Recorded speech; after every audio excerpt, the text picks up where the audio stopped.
Here at our Indianapolis engine plant, we take a lot of pride in building the best-selling mid-range diesel. With our engine, Ford currently dominates the Super Duty pickup truck market. Yet we realize we must continue to improve the quality of our product so that we can maintain our market leadership. We recognize that our competition, the GM Duramax and the Dodge Cummins, is working to improve its product quality with the goal of luring our customers away. One initiative our plant is undertaking to help further improve our quality is the implementation of TS 16949. In order for us to stay competitive in the automotive industry, we need to change with the rest of the world.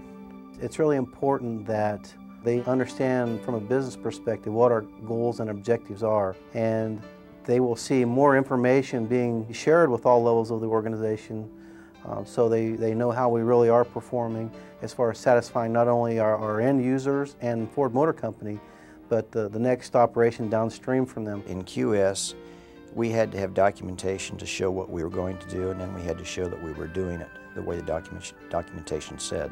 The TS standard is basically set up around your metrics, the results of your processes. They're going to notice an auditor asking them more questions about their understanding of the job as opposed to where's your work instruction.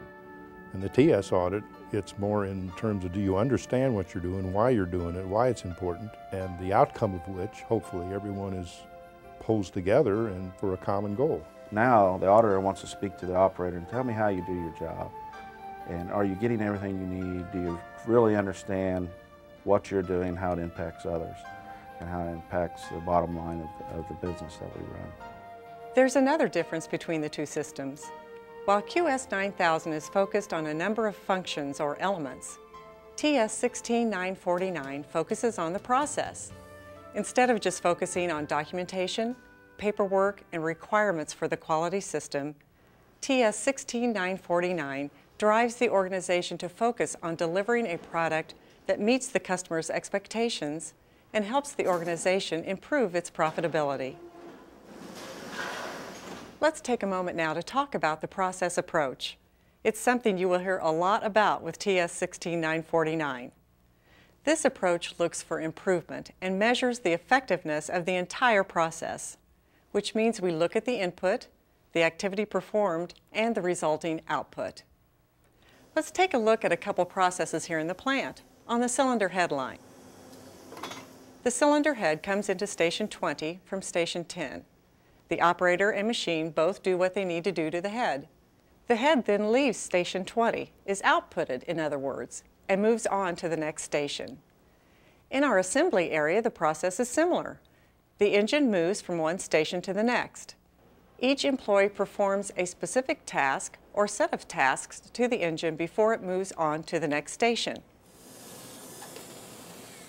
This same concept can be applied to our entire plant. The input is raw materials. Some of those come from our foundry next door, others are purchased.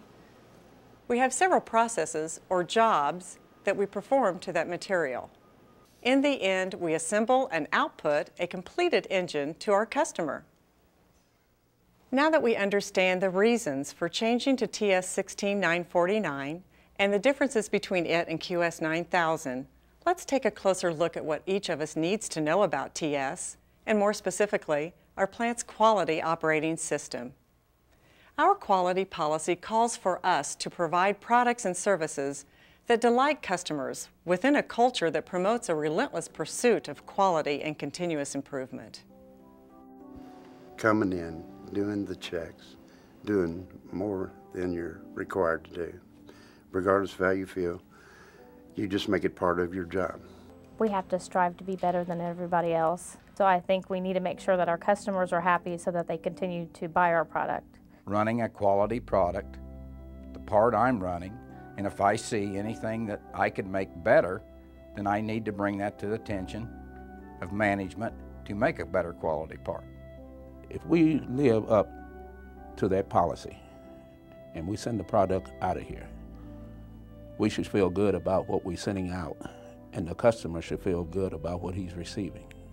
It means to produce quality parts all the time. and continue to try to make that quality better. Try to get to our customer, which I'm on the block line, our customer is the assembly line. Try to get them quality parts at all times and keep working at that, not just being reactive, but being proactive so that those issues don't come up again. These employees all sum up our quality policy well. The important thing to remember about our quality policy, though, is this. You don't necessarily have to be able to repeat it word for word, but be able to understand what it means and how it affects the job you do on a daily basis. Speaking of the job you perform every day, how do you know that you are doing your job competently? That is, how do you know that you are performing your job in a mistake-free manner?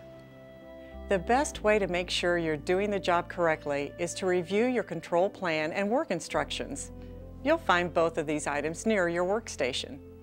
Your control plan will outline the features you need to check on the part you're working with, the way to check or gauge that part, and how frequently those checks should be made. Another key to the process is to record those checks. The control plan specifies where this information needs to be recorded. The data collected through these checks is used to evaluate the ability of the process and is vital for continuous improvement. Also, our customer requires us to record this information. The control plan contains information on what to do if you find a component that does not conform to the control plan specification. And the reaction plan within the control plan outlines the next steps you should then take. The foundation of every reaction plan is to immediately work to contain the non-conforming product. You should also immediately contact your supervisor. Then as a team, you can begin to determine if any of the non-conforming products have made it beyond your operation. The goal is to protect your customer. That customer is the next operation in the process. It's Ford's Kentucky truck plant in Louisville. It's the person who purchases that truck with your engine. We have talked about making checks or gauging your parts, but how do you know if the gauge you are using is calibrated? Each gauge that we use out on the floor is required to go through a gauge tracking system. And that gauge tracking system uses a sticker or a certification pad which tells all the people that utilize that gauge when it's due for calibration. What happens if you can't find the gauge or the gauge isn't calibrated or is damaged? You should immediately contact the gauge surveillance personnel at extension 4948. Additionally, it's a good idea to notify your supervisor of the situation. A member of the gauge surveillance team will work with you to address the gauge issue.